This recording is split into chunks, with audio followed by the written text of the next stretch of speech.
Living in the States, you're living in one of the most brutal societies in the history of the world. A country who inherited the genocide of the Native American people. A country which participated in chattel slavery. The only country in the world to use and drop an atomic bomb on...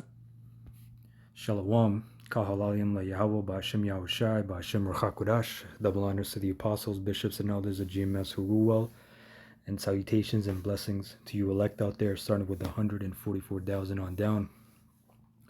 So this is Revelations 11, or Salakia 17 and 6. And I saw the woman being Babylon the Great, which today is known as the United States of America, right? America. And I saw the woman drunken with the blood of the saints and with the blood of the martyrs of Yahushai. And when I saw her, I wondered with great admiration, right? NLT says, I could see that she was drunk with the blood of the Most High's holy people who were witnesses for Yahushai. I stared at her in complete amazement, and in the video in the beginning, right? That is America's legacy, right? Apart from people trying to, extol and make this place so great, make America great again. The greatness came through genocide, chattel slavery, destroying the Most High's people. That's how this place became great, right? And when we look up this word drunken, right, drunken with the blood of the saints, right, metu, which means to be drunken, metaphor of one who has shed blood or murdered profusely, okay? Which means at a high, let me actually look up that word, okay? Profuse, lavish, extravagant, liberal to excess, spread out, lavish, extravagant, literally poured forth, okay? And guess what? He was a murderer from the beginning, Cain. Okay, he murdered his brother Abel, which in the spirit, if you can receive that was Jacob and Esau. Cain in the Hebrew, kwayan, which means weapon or dagger, pretty much a weapon. Whether it means a weapon or a dagger is a weapon. You don't cut oranges with a dagger. A sword has a purpose. Machete has a purpose, right? That purpose is to mostly destroy. Okay? I get the farming application, but we're talking about the true purpose. And Cain, he was the first murderer.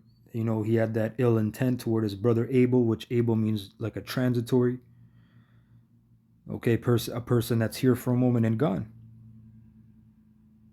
Right? Now,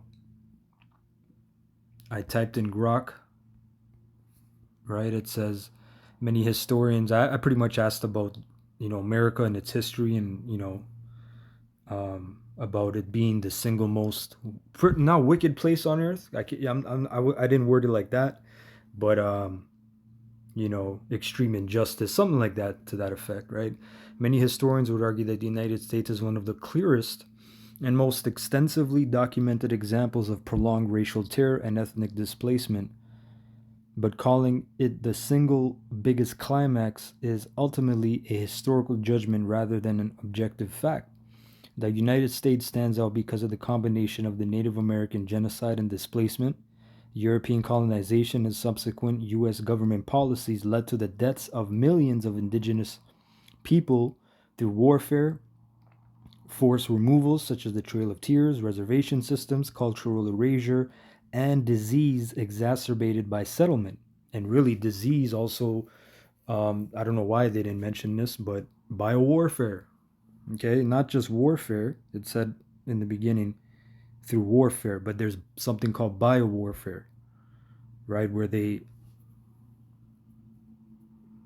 specifically gave out blankets that were pretty much taken from people that died who had smallpox, so they were infected, and there was a general what was his name, Amherst. I think he was writing to somebody in Nova Scotia here in Canada, either to or from, but you can look this up. He said, I believe he said, nits make lice. So he said, look, we got to get rid of the small small children because they're going to grow up to be warriors and such forth and so on. He said we can exacerbate them by, we can exterminate them pretty much by handing out these smallpox infested blankets. This is in official letters, right? This was policy. So that's another tactic, biowarfare, right? It says estimates of pre-Columbian indigenous populations in what is now the U.S. range from several million, with catastrophic declines over centuries. Nearly 250 years of race-based hereditary chattel slavery, right? Which Judah and Gad also went through, but mainly that was Judah. You know, you had Benjamin Levi, of course, but we're talking about in the United States, okay? And again, when people watch movies like Django, oh my God, this is crazy. How is this, you know, or Roots, or, you know, you had all kinds of plantations, man, all kinds of wickedness happening. You were literally in the hands of this devil, okay? When the scene where the dog tore the guy apart, the Jake apart, these things were happening, man. Hold on, we had a thing called alligator babies, where they used Israelite babies as bait for alligators because, you know, the fashion trend of alligator shoes and crocodile shoes and this and that and belts and pants was popping, right? It was a lot of money. So they literally would send these kids out. They would crawl, and the alligators or crocodiles would come out and feast, and then they would capture the alligator. So it was a 2-for-1 for Esau. Okay, these things was happening, right? The Civil War and abolition, followed by nearly a century of Jim Crow segregation, which was more persecution. That's what it means by, in what is that? Forward.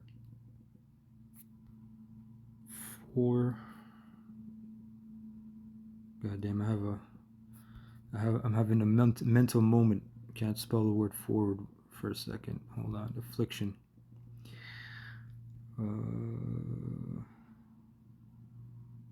Zechariah 1:15. And I am very sore displeased with the heathen that are at ease, for I was but a little displeased, and they helped forward the affliction.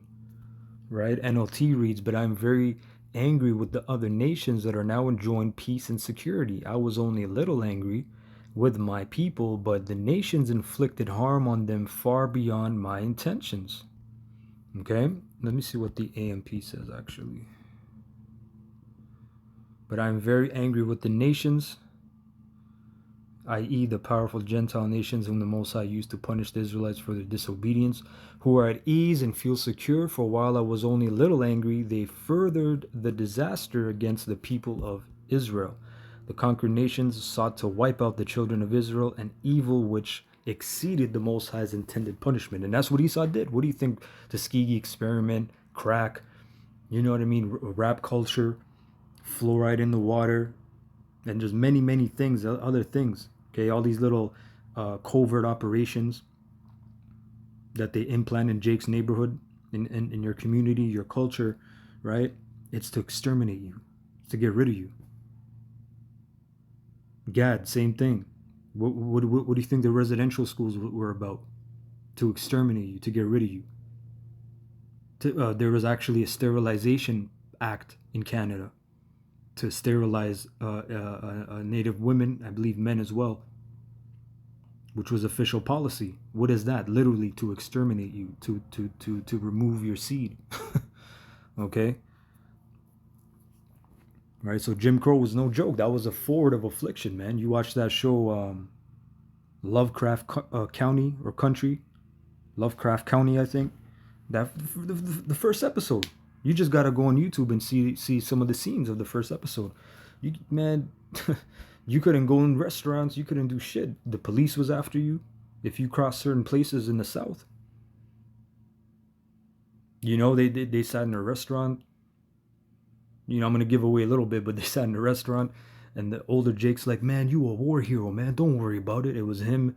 There's 2 guys and a woman, older Jake and then 2 younger Jakes. Right, the 2 younger Jakes are the chick and the guy. Meanwhile, the Edomite went in the back and he called the patrol. I don't know if he called the cops or he called the local Klansmen, whoever he called. He's like, "Listen, no, I didn't serve them. I swear." They're pressing him already, saying, "Yo, you better not have served them. We're on our way." And then the Jake woman overheard them, and she's like, we got to get the fuck out of here. You know, and they were being chased out. Mans were shooting at them. Right? So that forwarded the affliction. Jakes will be caught, lynched, all kinds of situations, go to jail. And then that's another thing, the prison system, which is going to get into, right? Thousands of documented lynchings and other acts of racial terror. Racial terror, right?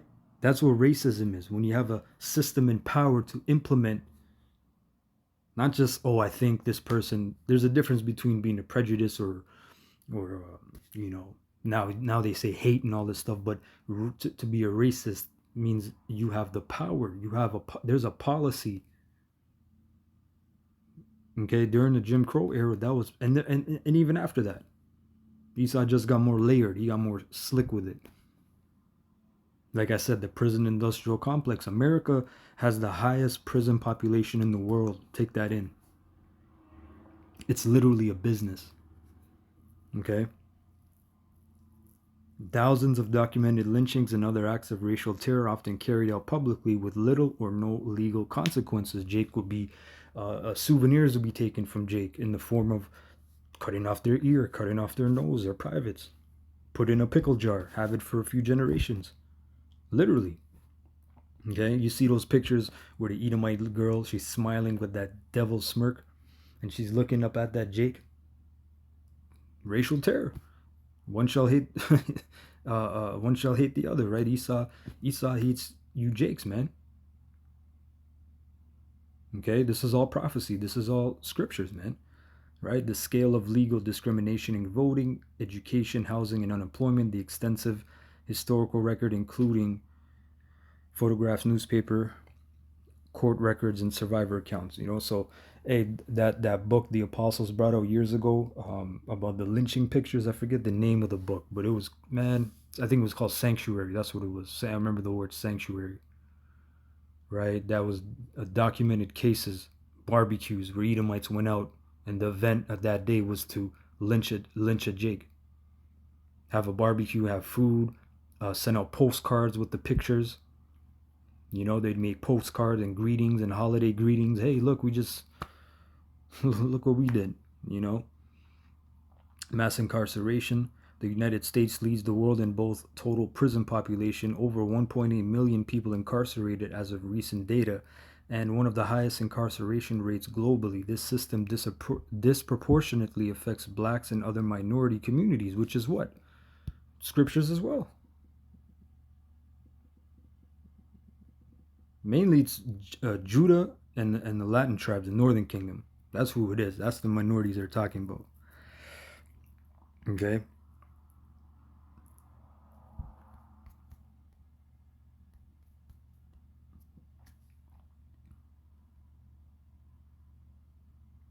Isaiah 42:22. Let's see what it says in the AMP. But this is a people despoiled and plundered. All of them are trapped in holes or are hidden away in prisons. They have become a prey with no one to rescue them, and a spoil with no one to say, give them back. Right? NLT says, but his own people have been robbed and plundered, enslaved, imprisoned, and trapped. They are fair game for anyone, and prison is a game. It's an open game for Esau.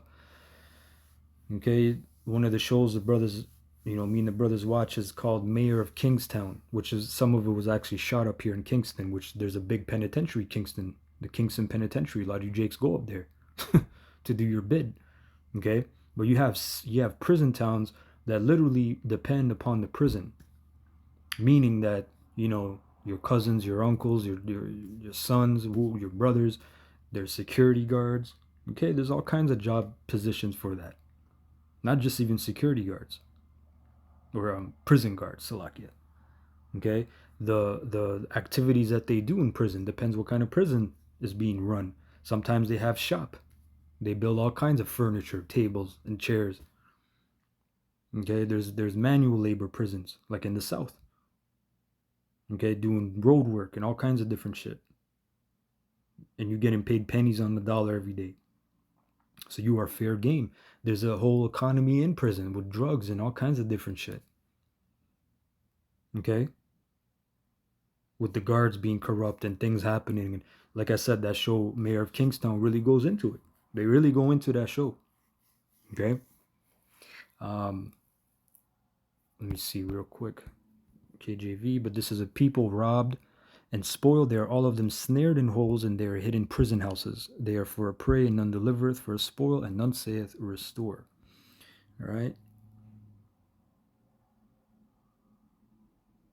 The system disproportionately affects black and other minority communities, with critics linking it to legacies of racial control, post-slavery, and Jim Crow. And that's, you have a thing called, I did a lesson on it a while back, the convict leasing program right after slavery. Esau's like, yep, let's put this out. This is the new slavery. You know, where they had black codes. If you were hanging out, you were loitering. You weren't doing anything. You weren't working. You were just loitering. Boom, you go in jail. Now you go in prison. Now you're going to work for us. Convict lease program. They would lease these convicts and have them work. Okay? Manual labor for a company. And shit hasn't changed today. Okay? If you certain laws where you can't read, where you can't do little shit like that, you would do, boom, you're in jail. We own you now. You broke the law. Now you're gonna work. This man's a devil. Organizations such as the Equal Justice Initiative have documented thousands of racial terror lynchings in the United States between 1877 and 1950. And at the same time, other societies have also committed atrocities on a massive scale. Of course, they have to push that, which is true. Okay, but again, so a careful conclusion would be yes, the United States is widely regarded as one of the history's most significant and influential examples of institutionalized racial oppression, ethnic displacement, and racial terror, spanning from indigenous genocide through slavery, segregation, and into modern systems such as mass incarceration. And again, we didn't even talk about GAD on the reservations or in the boarding schools. We just talked about GAD with the genocide. And there's furthering of affliction. We talked about Judah and enslavement, but we kind of went into the prison and Jim Crow. You can go into these things and just keep going, and there's all kinds of wickedness and all kinds of crime. You know, that's what it means when I read Revelation 17:6. He was drunk with the blood of the saints. All right. Anyway, hope you found that edifying. Shalom to the elect.